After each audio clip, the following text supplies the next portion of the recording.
Hello बच्चों, welcome to my channel versatile educator. So हम आज पढ़ने वाले हैं financial statement of a company. So this is Umesh Pariyar and let's begin with the financial statement of a company. So ये chapter है CBSE class 12 के लिए। अब अगर रेफरेंस बुक वगैरह की बात करें तो I use TS Grewal, you can also use DK Goyal and any other reference book which you like to follow. NCERT से भी पढ़ सकते हो। तो सीबीएसई क्लास 12 में टीएस ग्रेवाल के रेफरेंस बुक में वॉल्यूम वाली में financial statement of a company का एक चैप्टर है। Financial statement of a company क्या बताता है? कंपनी को हर साल अपने स्टेटमेंट्स प्रिपेयर करने पड़ते हैं ताकि इंटरनल मैनेजमेंट और एक्सटर्नल मैनेजमेंट कंपनी पे ट्रस्ट दिखा के कंपनी को लॉन्ग टर्म तक चला सकते हैं। जैसे हमने 11th में पढ़ा था कि कंपनी कोई भी जब स्टार्ट करता है तो वो शॉर्ट टर्म के लिए स्टार्ट नहीं करता, या उसका शॉर्ट टर्म गोल्स नहीं होता है कि मैं कंपनी स्टार्ट कर दूं और छोड़ दूं।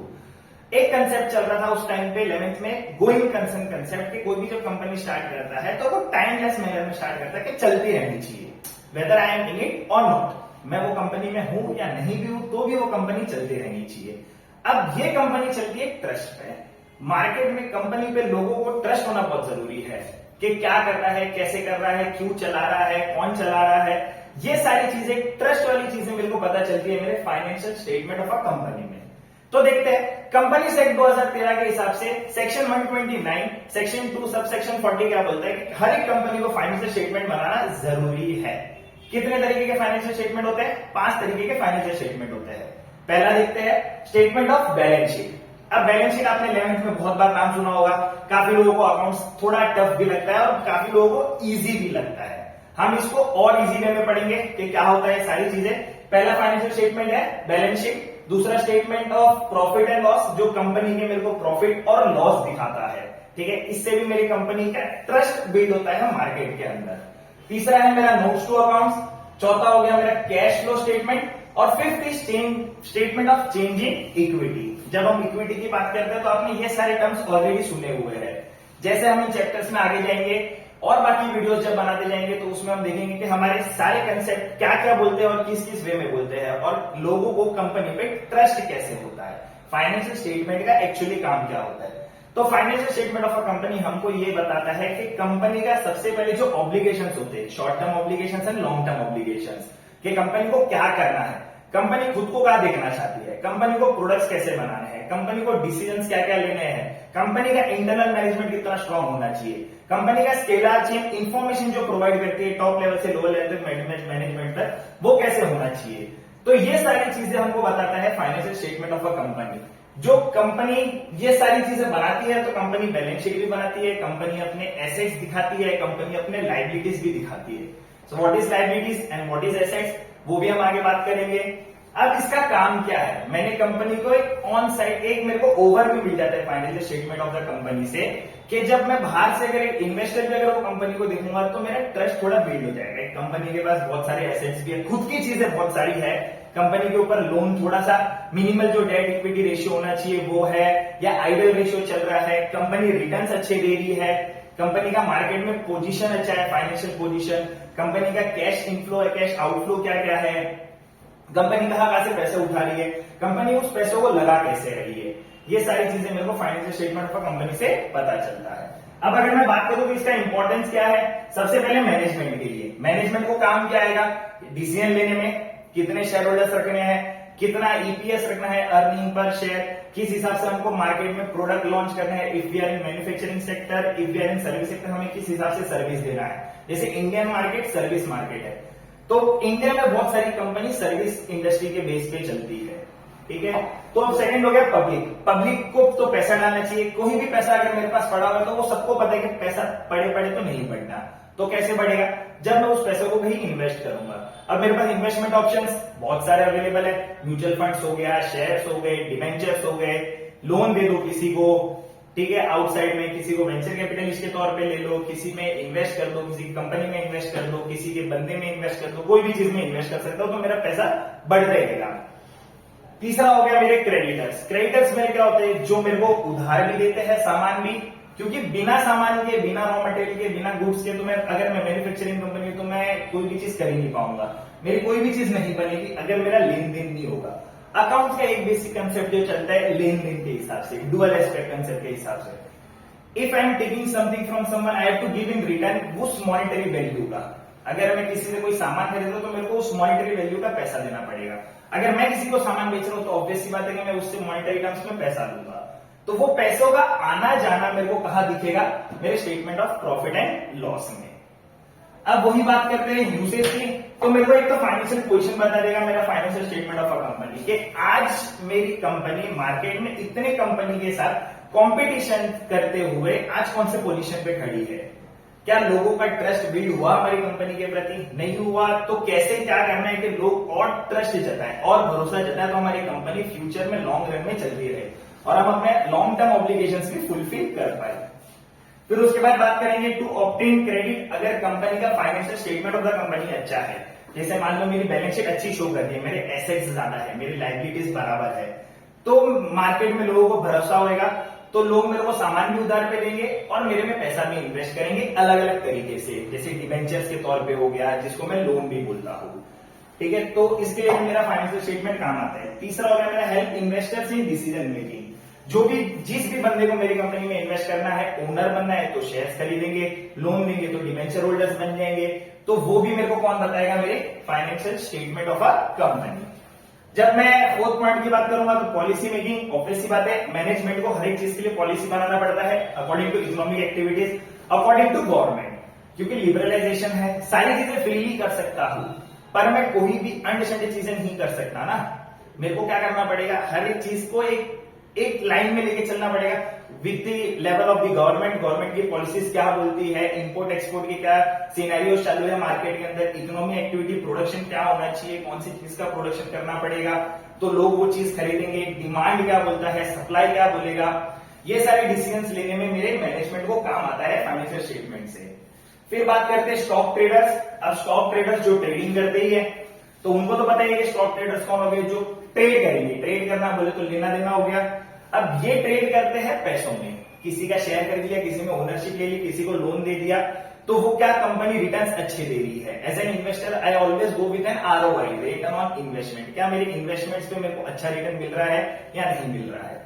तो ये है मेरा फाइनेंशियल स्टेटमेंट ऑफ कंपनी का थोड़ा सा ओवरव्यू, जिससे मेरे को पता चलता है कि मेरी कंपनी के एसेट्स क्या क्या है। जब मैं एसेट्स की बात करता हूं तो मेरे पास एसेट्स में क्या क्या होगा, जो मेरी खुद की चीजें होगी।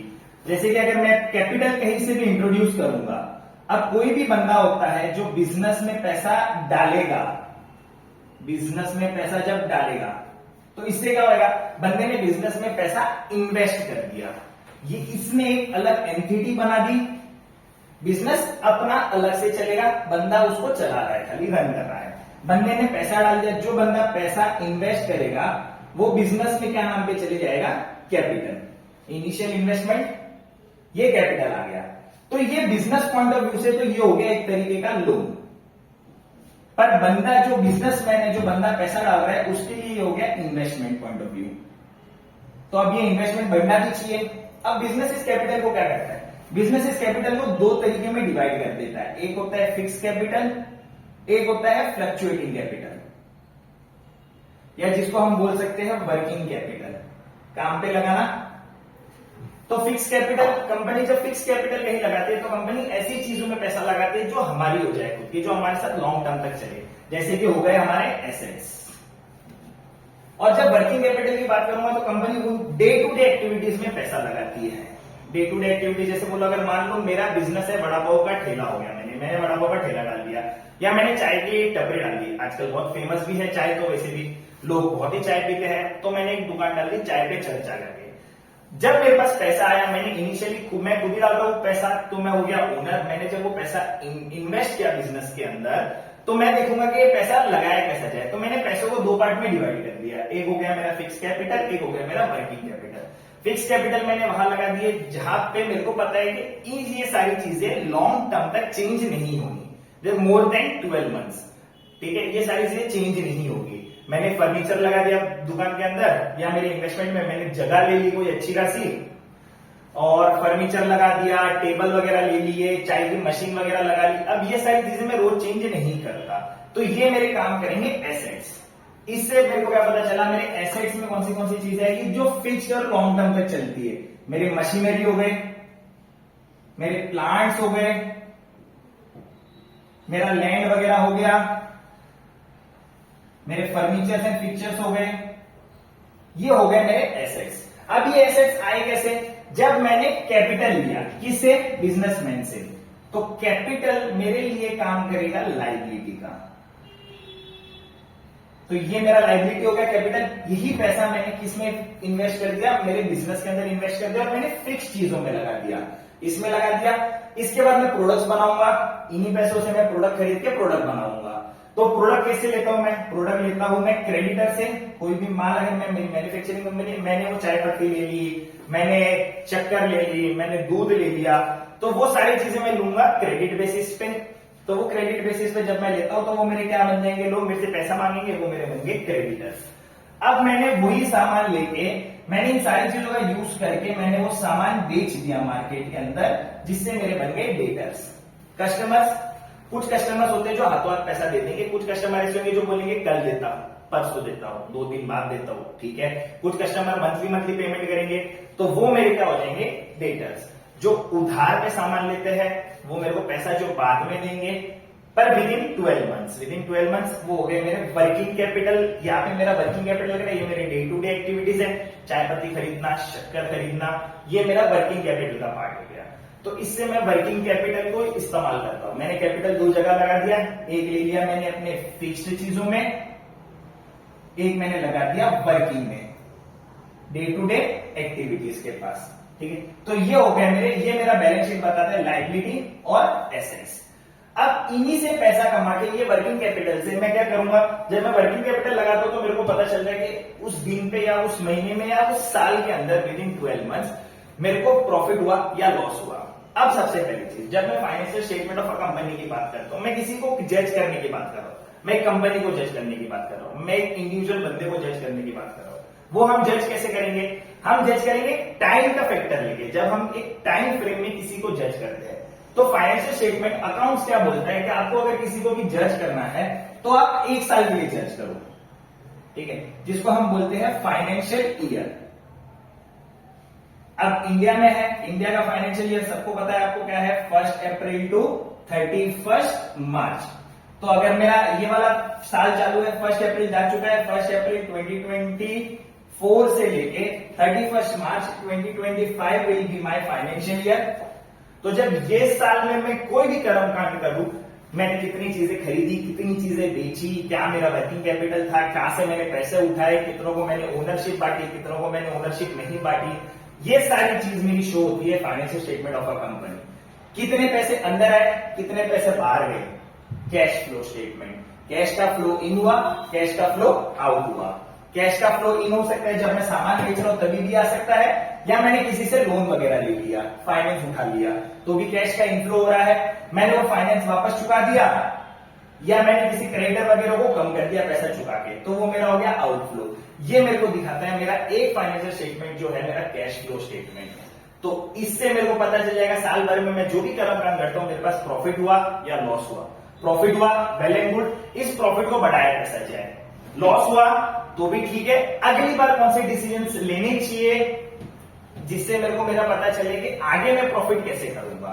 तो ये काम है मैनेजमेंट का। लॉस को प्रॉफिट में कन्वर्ट करने का काम है मैनेजमेंट का। ये कैसे करेंगे? जब वो फाइनेंशियल स्टेटमेंट को ओवरव्यू देंगे या ओवरव्यू लेंगे उस चीज का। फाइनेंशियल स्टेटमेंट मेरे को एक इंसाइट देता है कि मेरी कंपनी आज कहां खड़ी है और मेरे को इसको कहां लेके जाना है, कहां तक पहुंचना है। ठीक है बच्चों, आज के लिए बस इतना ही। ये था फाइनेंशियल स्टेटमेंट का ओवरव्यू।